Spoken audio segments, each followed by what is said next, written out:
Muito bem, que bom, bênção.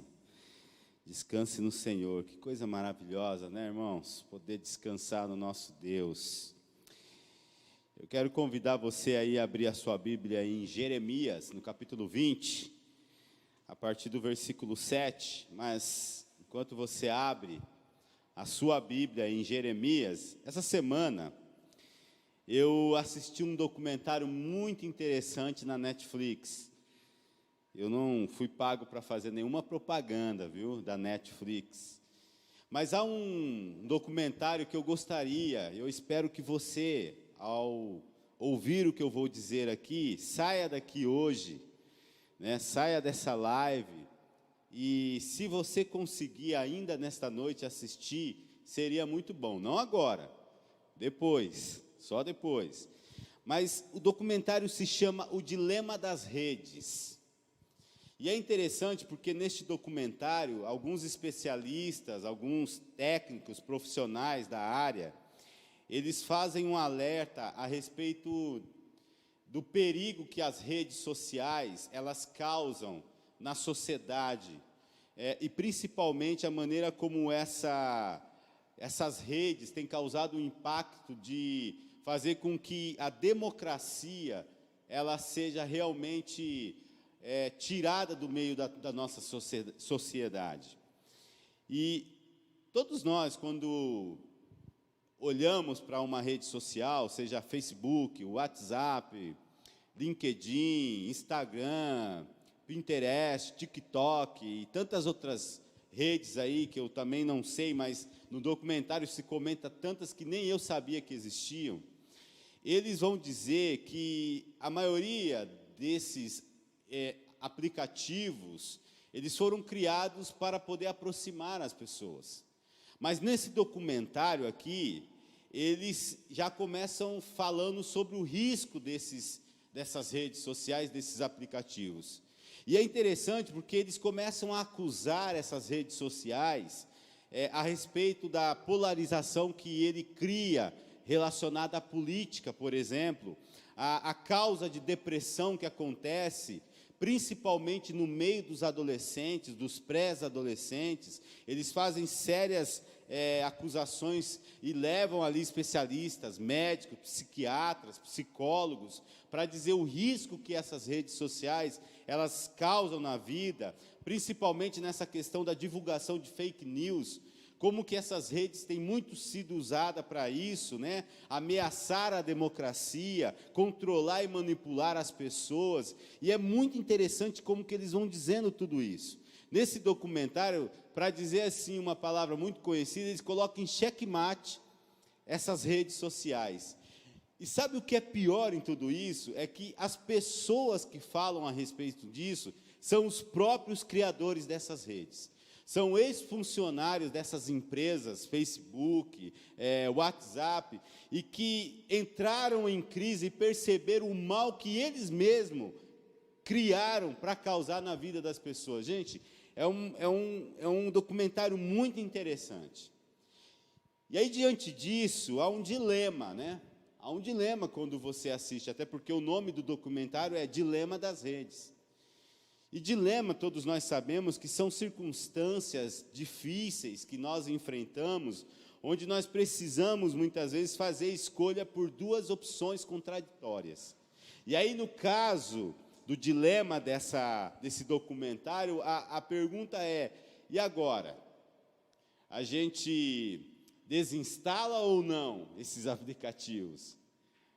A gente continua usando ou não? A gente usa porque os usuários têm uma certa liberdade, né? E esses aplicativos, eles são livres.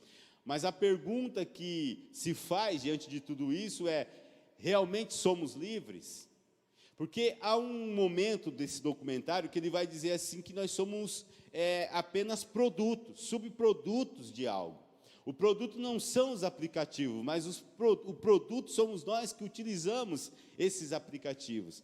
E um dos pontos que me chama muito a atenção nesse documentário é o que diz um dos entrevistados, ao nos lembrar que a palavra usuário, ela é utilizada apenas em dois casos. Em 2 casos. Ele vai dizer o seguinte, abre aspas, eu anotei para poder falar.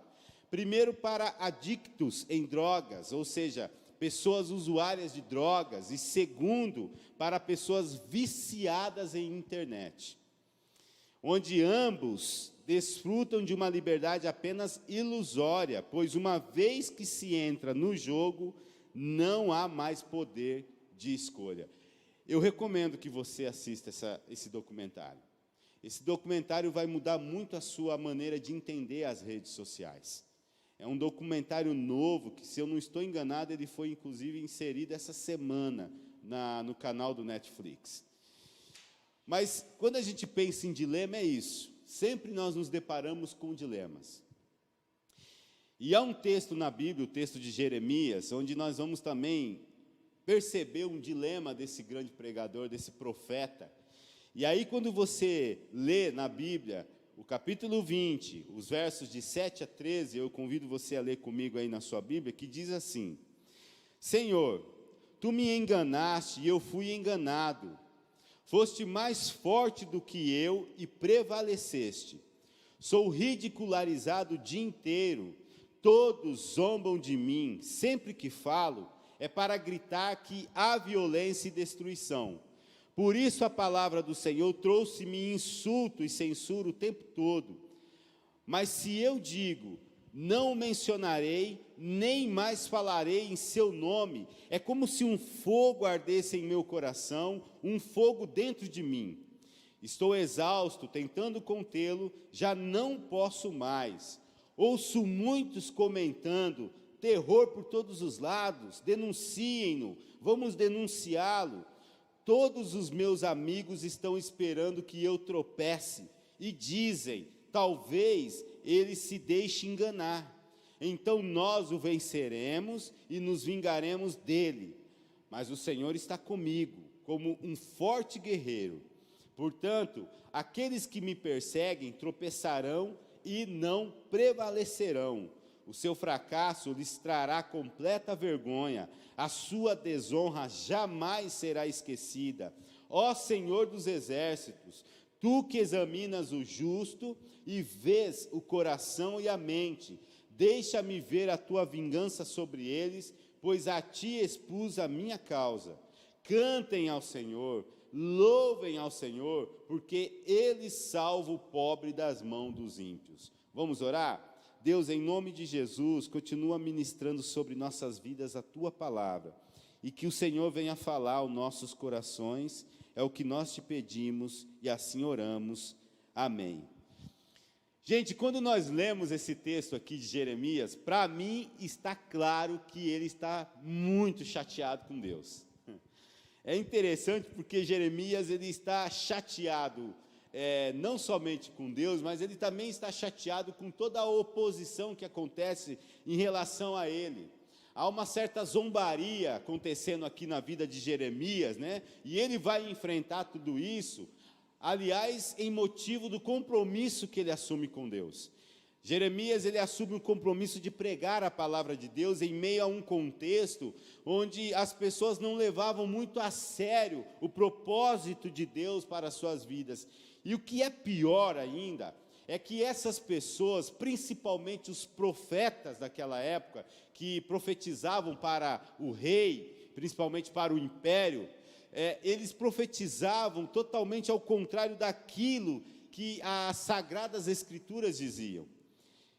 E muitas vezes essas profetizadas aí, essas profecias, né, elas tinham um teor de uma mensagem muito triunfalista, muito diferente daquilo que Jeremias estava fazendo. Enquanto que Jeremias estava levando a sério o seu propósito, esses profetas, eles aproveitavam e começavam a dizer para o povo, não, rapaz, o que esse profeta está dizendo aí é uma mentira, é uma calúnia. Esse cara não sabe o que está dizendo, não, aqui as coisas são, o que Deus vai fazer por nós é coisas maravilhosas, o que Deus vai fazer por nós é coisas boas, né? E aí, diante dessa chateação de Jeremias, mesmo pensando em desistir de pregar, o versículo 9 é interessante, que vai dizer que há um fogo nele, há algo que vai fazendo com que ele seja impulsionado a continuar a ser esse pregador, né? E mesmo diante da sua angústia, ele reconhece também, conforme o versículo 11, a presença de Deus. Ele entende que Deus está com ele, que Deus está nesse projeto com ele, que Deus faz parte desse propósito na vida dele. Quando eu olho para essa cena aqui, quando eu olho para esse texto, eu fico pensando, não deveria ser fácil ser profeta, né? Aliás, eu não acho que é fácil ser profeta. Até porque as mensagens dos profetas, elas são mensagens muito duras.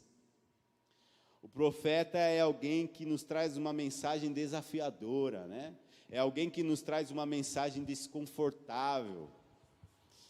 Até porque nas mensagens de um profeta, elas são totalmente éticas. São mensagens éticas que, na maioria das vezes, são as mensagens mais difíceis de serem pregadas e ouvidas.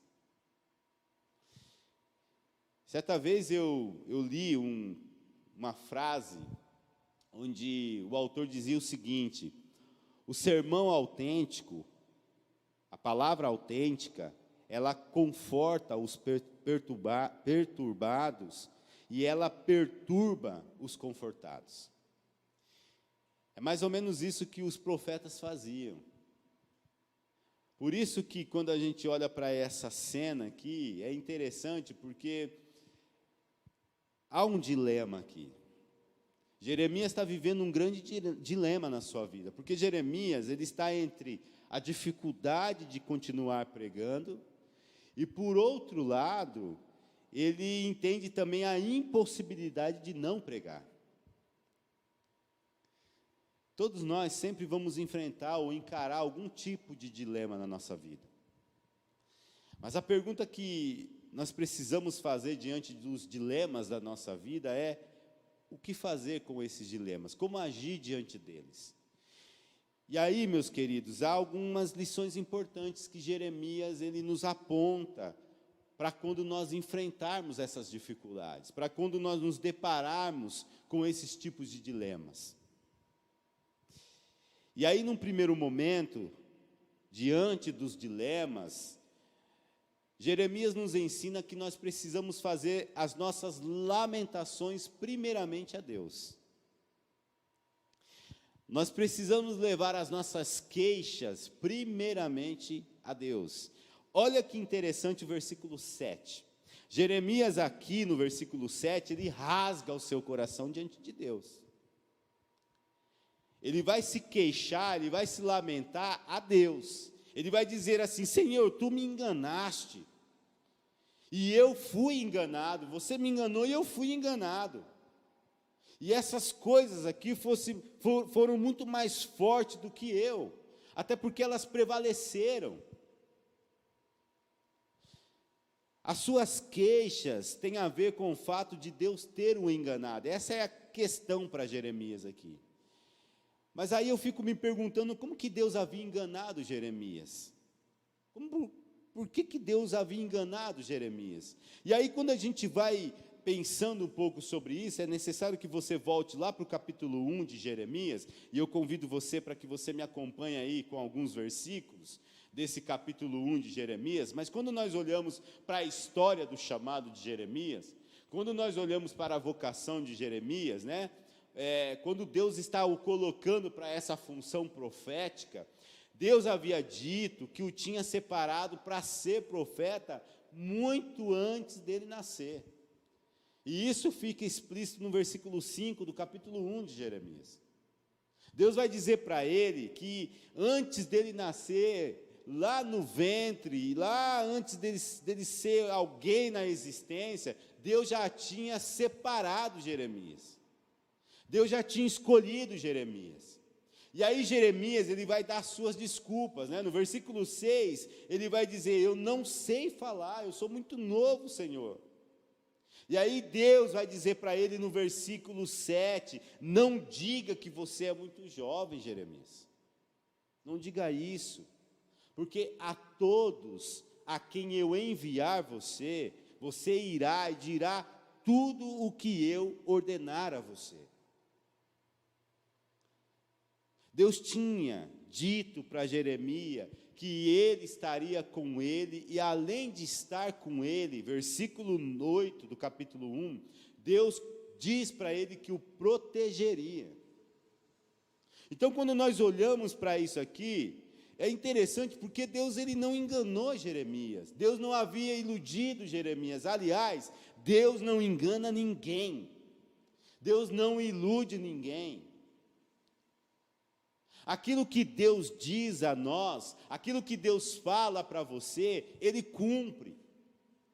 Essa é a grande verdade. Deus havia dito para Jeremias, se você ler o capítulo 1, o versículo 19, Deus disse para ele, eles lutarão contra você. Olha que interessante esse versículo 19. Deus está dizendo para Jeremias, Jeremias, eles vão lutar contra você, mas não vencerão, pois eu estou com você e o protegerei. Irmãos, o problema aqui é que nós, como Jeremias, talvez nós gostaríamos que Deus fizesse coisas que nem sequer Ele havia cumprido para nós ou prometido. Aliás, prometido, né?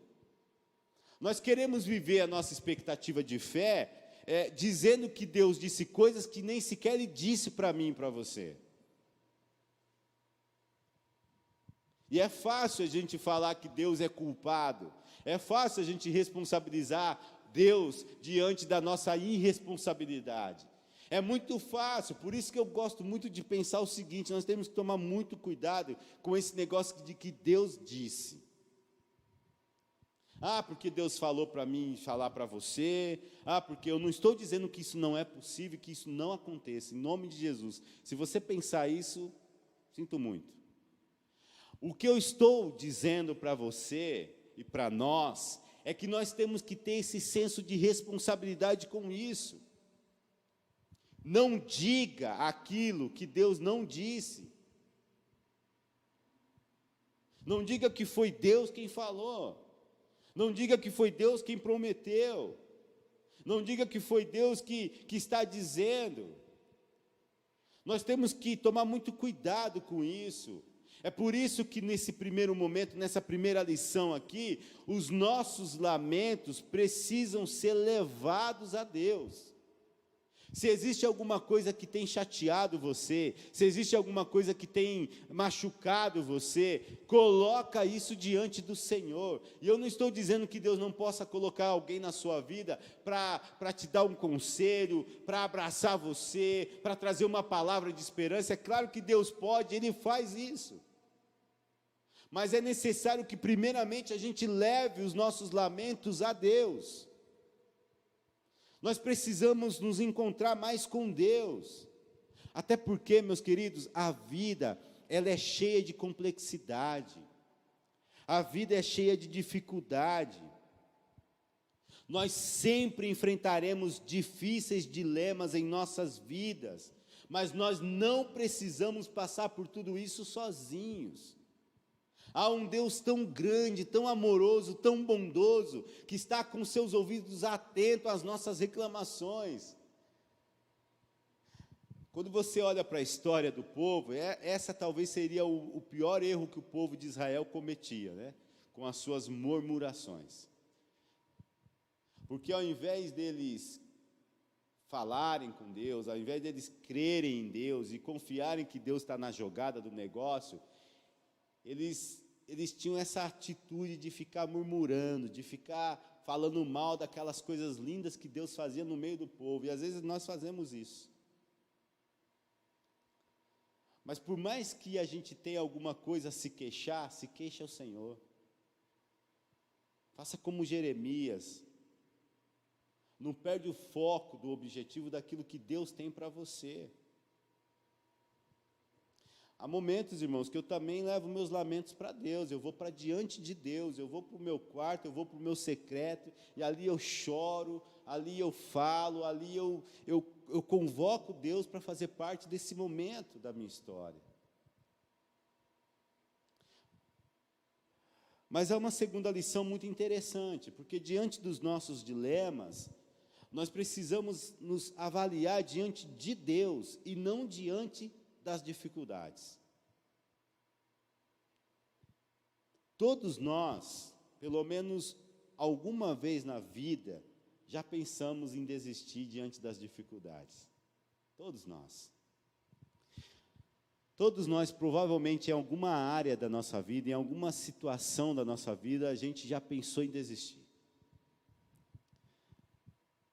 Parece que ao primeiro obstáculo que a gente enfrenta na vida, né, com o qual nós nos deparamos, aí nós já queremos parar a corrida. Eu estou entrando nessa vida de pedalar, né? No meu primeiro dia de pedalada foi interessante. Eu fui subir aquela subida ali, quem conhece, que vai para Jaracatiá, aqui na nossa cidade, tem uma subida bruta, né? Você sobe assim, para ir e descer para Jaracatiá.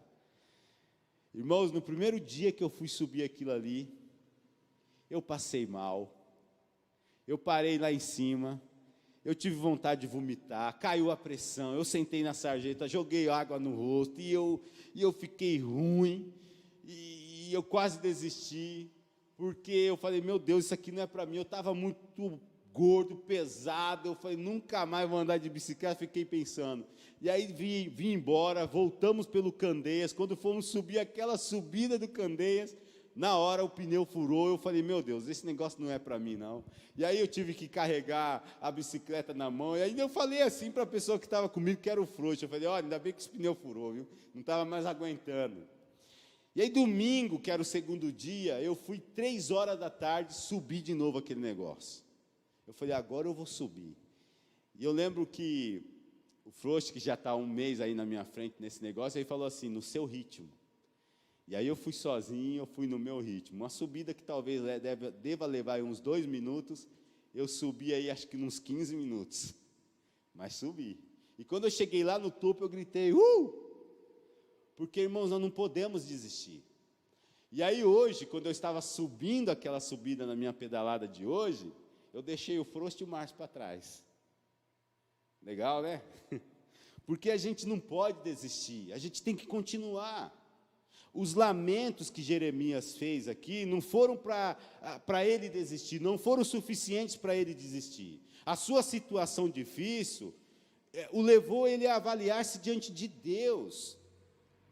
Nós precisamos nos avaliar diante do Senhor. Olha que lindo a fala de Jeremias diante da avaliação que ele faz no versículo 9. Quando você lê o versículo 9, não mencionarei, nem mais falarei em seu nome. Jeremias não queria mais falar. Jeremias estava tão chateado que ele não quis mais falar, mas ao mesmo tempo, ele reconhece que há um fogo que arde em seu coração, há um fogo dentro dele que não deixe com que ele deixe de falar. Irmãos, Jeremias é dominado pelo desejo de fazer as coisas, embora o seu desejo era não fazer.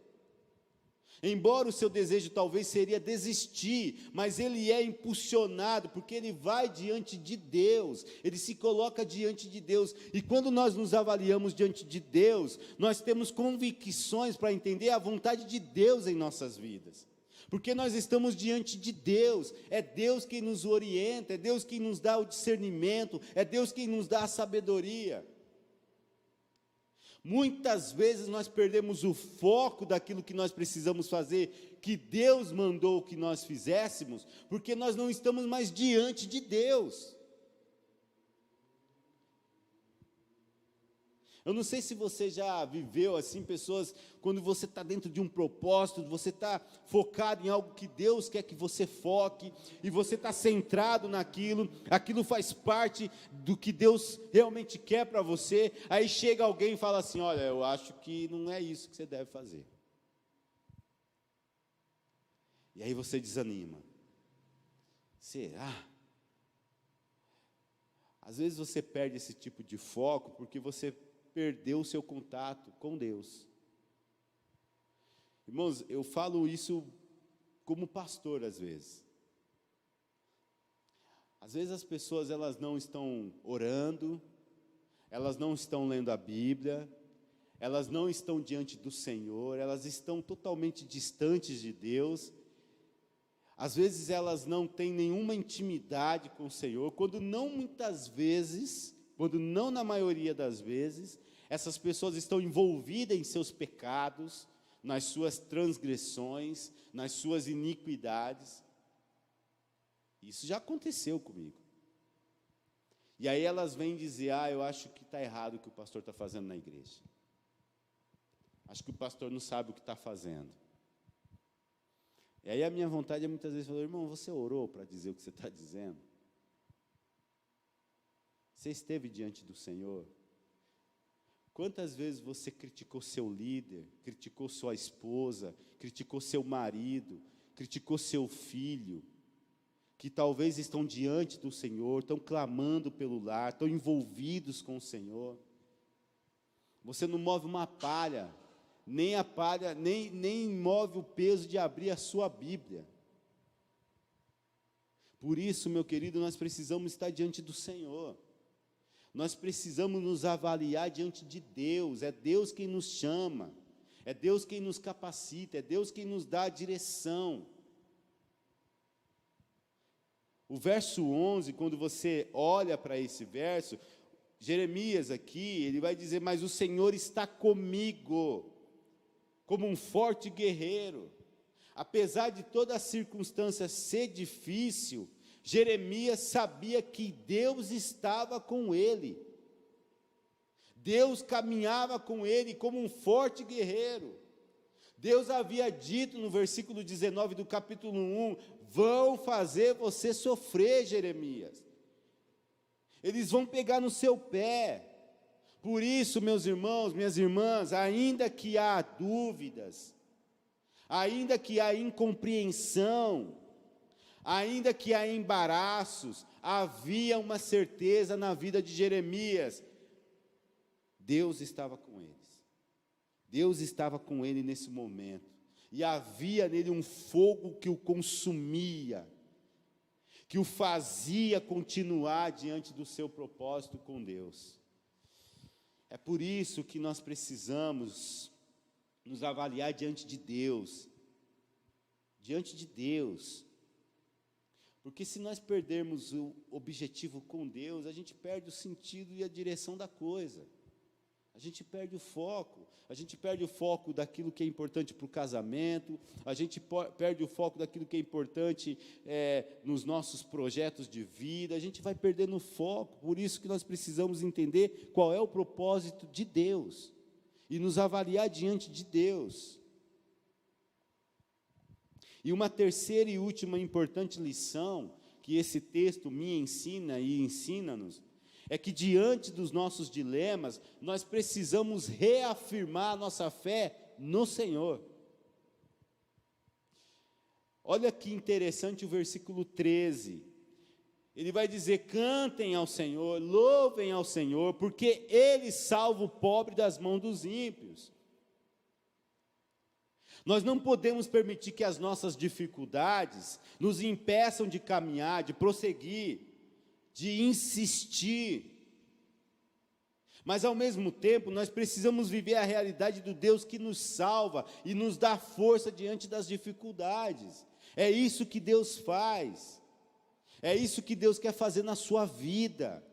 É por isso que quando você está vivendo esses momentos, você tem que reafirmar a sua fé no Senhor o tempo todo. É no Senhor, nós temos que entender que é em Deus, é por Deus, é para Deus que nós vivemos a nossa experiência de vida.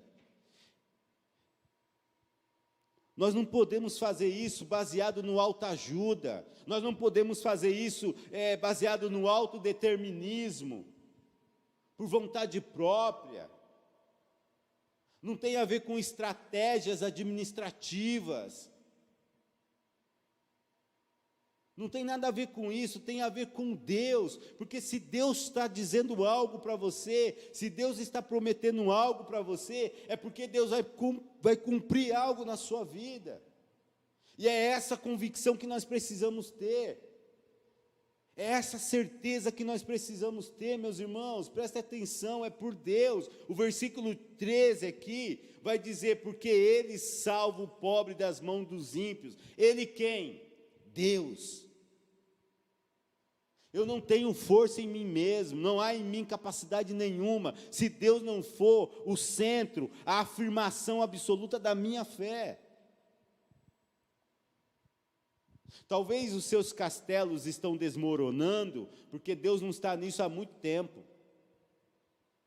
Deus não faz parte desses projetos, talvez há muito tempo na sua história. E quando Deus não está na jogada daqueles que a quem Ele chama e ama, fica difícil. É por isso, irmãos, que se nós pregamos, se nós somos pregadores a respeito da fé, nós precisamos viver pela fé. Não faz sentido. Não faz sentido. Se nós falamos da presença de Deus, se Deus está presente, nós precisamos sentir a presença de Deus na nossa realidade de vida. Que negócio é esse? De só falar da presença de Deus, mas não sentir, não viver a realidade dessa presença no nosso cotidiano. Não faz sentido. Se a Bíblia que nós lemos e estudamos, ela nos apresenta um Deus que cuida de nós, um Deus que nos ama e que cuida de nós, nós devemos aceitar seu cuidado sobre nossas vidas. Se Deus está dizendo que Ele cuida de você, por que você quer insistir em tirar dele essa função e passar a viver por si mesmo essa função? Queridos, a nossa vida é o verdadeiro testemunho da presença de Deus. E é o testemunho da presença de Deus em nós, na nossa vida, na nossa existência. Por isso que não faz nenhum sentido soltarmos as nossas vozes em canções, se nós não somos capazes de louvar a Deus em todos os momentos e circunstâncias. É muito fácil louvar a Deus quando tudo vai bem. É muito fácil adorar o Senhor quando as coisas estão boas. Mas haverá momentos que não será assim. E aí eu quero concluir dizendo para vocês isso. Enquanto o pessoal se prepara aqui da música para a gente encerrar esse momento, eu quero dizer para você, meus irmãos, que a vida cristã é muitas vezes um dilema entre obedecer a Deus e agradar os caprichos dos nossos desejos e satisfações. Nós sempre vamos viver esse dilema entre o obedecer a Deus e agradar os caprichos dos nossos desejos e satisfações. Jeremias, rejeitado e castigado, né? Ele foi tentado a calar a sua voz. Ele foi tentado a ficar quieto, mas o fogo que ardia em seu coração é que o motivava para que ele continuasse. Para que ele continuasse fazendo a sua vontade, fazendo a vontade de Deus, a vontade do Senhor, reafirmando no Senhor a sua fé. Esse é o nosso desafio. Sabe, o nosso desafio, mesmo diante dos nossos dilemas, é nos apresentarmos a Deus com um coração sincero e colocar diante dele os nossos lamentos, colocar diante dele as nossas queixas, e diante de tudo isso nos avaliarmos diante do Senhor e não dos nossos problemas. Porque se Deus te chamou, porque se Deus está vocacionando você para algo, é porque Deus tem um propósito através da sua vida. E é isso que vai sendo reafirmado em nós. Muito cuidado com essa coisa de que, Deus me chamou, Deus falou algo para mim. Muito cuidado. Muito cuidado. Estava dizendo isso essa semana para alguém. É uma responsabilidade muito grande, irmãos, irmãs. É uma responsabilidade muito grande. Por isso que nós temos que ter essa consciência. Diante dos nossos dilemas, diante das nossas dificuldades, diante das nossas opções, nós precisamos deixar Deus fazer parte do negócio.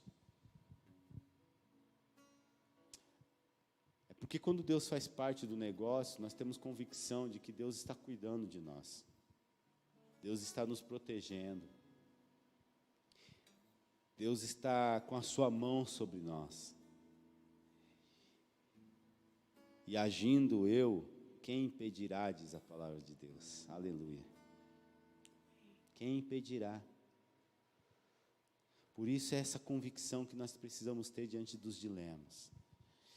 Não fique procurando respostas, o que eu vou fazer, como eu posso fazer, mas diga, Senhor, me oriente, me mostre o caminho, me mostre a direção, me fale como eu devo falar, como eu devo fazer, porque é diante dessas atitudes que Deus nos abençoa, e abençoa as nossas intenções, diante das nossas ações e reações.